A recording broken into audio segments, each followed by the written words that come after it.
KRCR TV. This is Northstate News, final edition with Polly Bell.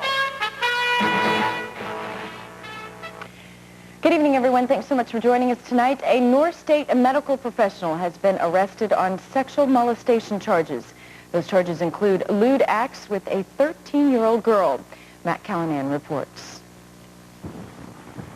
Police say for at least the last 6 years, Dr. Jeffrey Bryant has been sexually molesting several of his female patients during their examinations. Comments, touching, the manner in which he conducted adjustments, treatments, that kind of thing.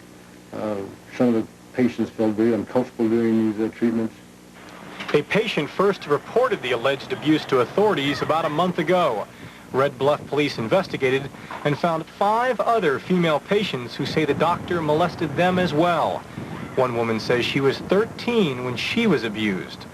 Dr. Bryan was arrested and charged with 3 felonies, including lewd acts with a child.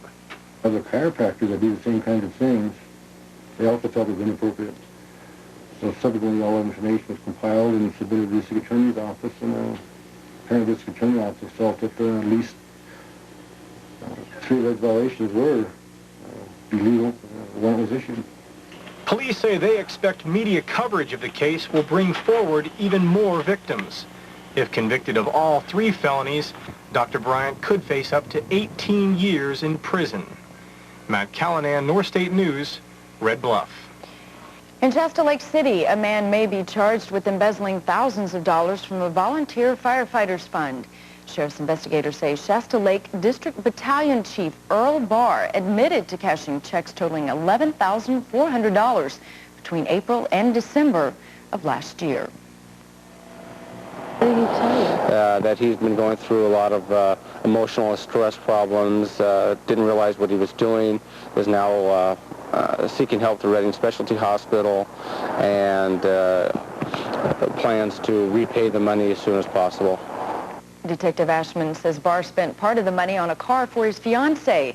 The rest is unaccounted for.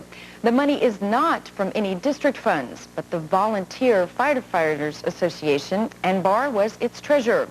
Volunteer firefighter Fred Wyckoff says the crew is surprised and upset.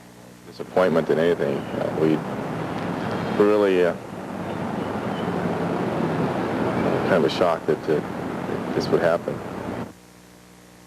Wyckoff was the second signer on the account and says Barr would often give him several blank checks at a time to sign. Now we've changed our policy and whatnot, and the checks will be filled out before I co-sign for them. So you would just sign a blank check? Basically, that's it. Barr has reportedly worked for the fire department since 1971. He's now on leave from his paid position. The district attorney will ultimately decide whether to file criminal charges against Barr. Also in Shasta Lake, a new twist surfaced today in that science class fire last week at Central Valley Intermediate School. 4 students were burned in that accident, while others had their hair singed. Friday, it was unclear just how the fire started, but today, 2 students told Northstate News teacher Dave Thompson was acting irresponsibly. He was doing this experiment in a can, in this little pan about this big around, and he had propane in there, and he had a little fire going. And he puts this little rock in there to make the flame turn different colors, and the flame started dying out.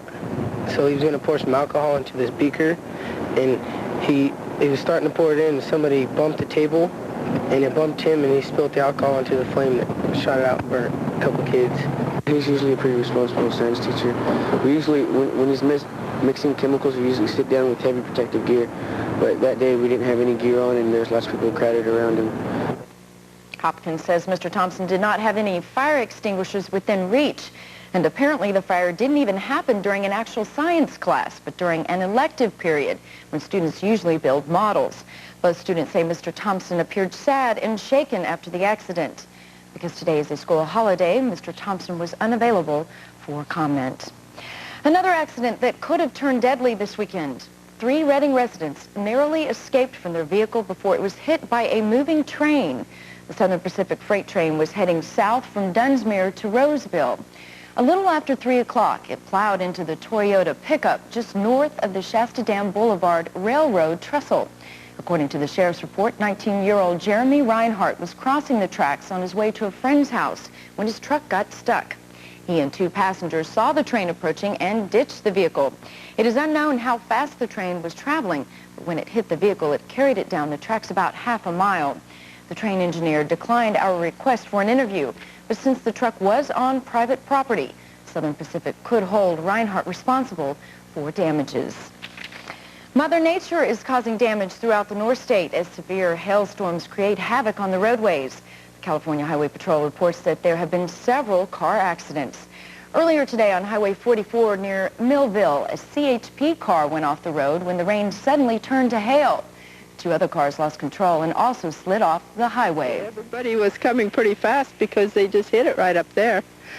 And the girl that's in the car down past me said she was afraid we were going to hit her car. The bad weather is expected to continue, so people are being warned to drive carefully and be on alert for icy conditions.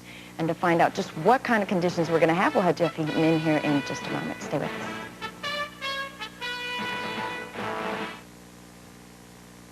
Coming to the Reading Convention Center, February 17th through the 19th, the North Valley's original sport and recreation show, KRCR Sports Show 95. If you've been waiting for the right time to buy a new boat or RV, don't miss this show.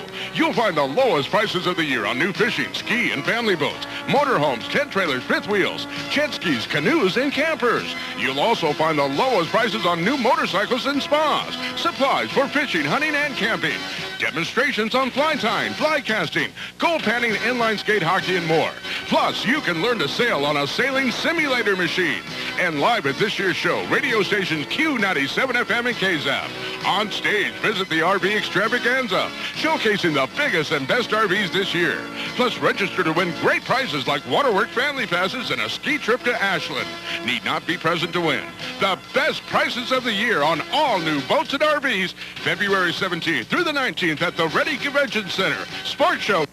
Hey, wouldn't it be nice to take your family and get away from it all? Well, grab your gear, head to Squaw Valley, USA, and get there in a new Ford Windstar for just $339 a month. With the dependability and front-wheel drive, you can handle whatever the slopes throw at you. And at just $339 a month for 24 months, Windstar's low lease payment is easy to handle, too. Plus, Windstar's got more safety features and more room than any minivan in its class. It's time for a family getaway. So ski Squaw Valley. Get into a Ford Windstar for just $339 a month and prepare to be impressed. Tonight's Lake Level Report brought to you by Crown Motors, Ford, Dodge, Honda, Mercedes-Benz. We're your king of the road. Okay, time for a look at that weather now with meteorologist Jeff Heaton. Jeff, I've pulled out the winter coat again now. What's going on? Well, yeah, what we're going to be doing now is the usual spring thing, back and forth with the winter coat, hang it up, bring it back out for a little while. The cool is here for a while, the chill is here for a while. We've got some snow showers still packing a punch in the Sierra Nevada range, but advisories have pretty much been dropped everywhere else. You can see on the satellite loop, it looks like it's just barely hanging on to California by its toenails there as it moves off east further into Nevada, but don't let that fool you. Still some showers circulating around back here.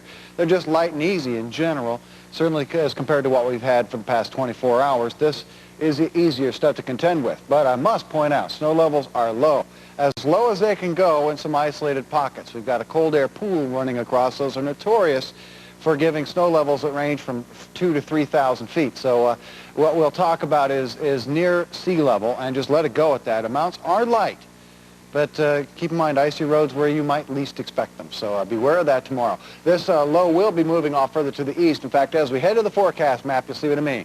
I did linger some snow showers in for the afternoon hours, but I'll admit these little flurries and brief snow showers could linger in the higher mountain region just about all day. Now, here we have a warm front coming. See, there's a warm front right there. As it moves across, it's going to spread some cloudiness, I think perhaps thin stuff for Wednesday morning. So beware that even though we'll have some cloudiness, we'll see daytime high temperatures warming up about midweek. If you're traveling, if you saw the path of that low, and I didn't step in front too much, you saw some pretty good snow. This thing's going to wind up into a nice little storm from the Colorado Rockies, hooking into the Oklahoma region, then back off to the northeast. After it's done with the Pacific moisture, the Gulf moisture rushes into play. So it's going to have plenty of everything to provide for some pretty decent snow for the northern plains. This was very cold weather. Don't ever let anybody convince you it's too cold to snow, at least on this latitude. You do get snow even at below zero. In fact, it has about a 20-to-1 ratio. In other words, a little bit of light rain brings a lot of snow. So you can brush it with a broom, but it's out there anyway. So keep that in mind. If you're traveling to the northern plains, cold and a fair amount of snow, showers, perhaps some thunder in that east side of that. But for us, as you can see, we're just basically drying it out. The valley forecast for some isolated showers tonight, then becoming partly to mostly sunny tomorrow. But overnight lows getting down near 32, close enough. Daytime highs low to mid-50s. Along the coast, some showers tonight, ending real soon. In fact, becoming widely scattered already with decreasing cloudiness. Overnight lows near enough to 32. Daytime highs in the mid to upper 40s. In the northern mountains, snow showers ending, becoming partly sunny. Still some widely scattered snow showers or flurries. But as you can see with afternoon temperatures, not a major problem. Upper 30s to mid-40s. Cool start to it all. In the northeast, some snow showers tonight still could accumulate, although it seems to be now pretty much picking on the Sierra Nevada range. Tomorrow, widely scattered snow showers. Overnight lows in the teens, daytime highs in the 30s. And the 5-day outlook then, again, don't want to emphasize flurries, so I don't picture them. But they'll be out there Tuesday. Don't be shocked. As you head in toward the latter part of the week, you'll notice daytime highs warm up and then cool off slightly. Well, that's getting up near normal just about in the next time for our next best chance of precipitation. That should be rolling in about Friday. Okay. Thanks, Jeff. You bet. Next on North State News, Wind City's efforts to fight racism. Details after a look at tonight's winning lottery numbers.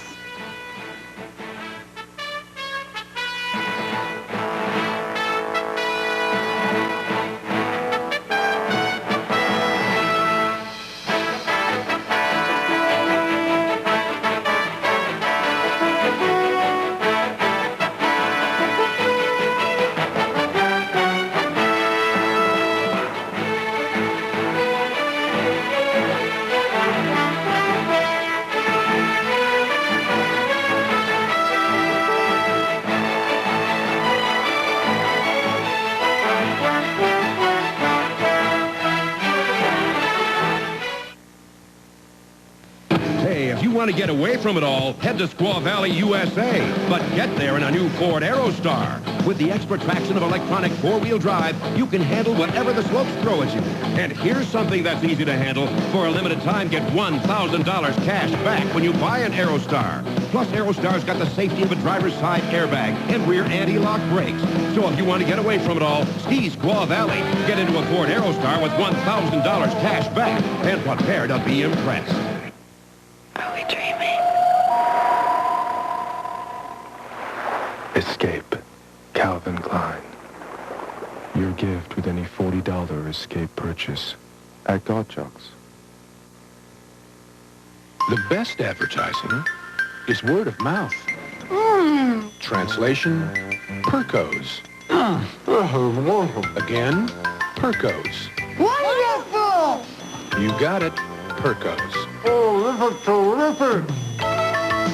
Slam Dunk Breakfast, $1.99. The Tri-Tip Dinner, just $4.99. It's not polite to talk with your mouth full, unless it's... Percos! そして今あなたがお持ちの国産車、外車を前出しへお持ちいただくと Get 25% off guaranteed brake shoes and pads. That's 25% off brake shoes and pads for any car at the Midas International Brake Sale. Vilket språk man än talar, detta är ett erbjudande värt att bromsa för. Here's what's going on around the nation tonight. A sightseeing plane carrying 10 people crashed near the Grand Canyon. The plane had just taken off from Grand Canyon Airport when it developed mechanical trouble. 2 women on board survived the crash and were taken from the site by helicopter for treatment, both suffering multiple injuries, one also suffering from burns.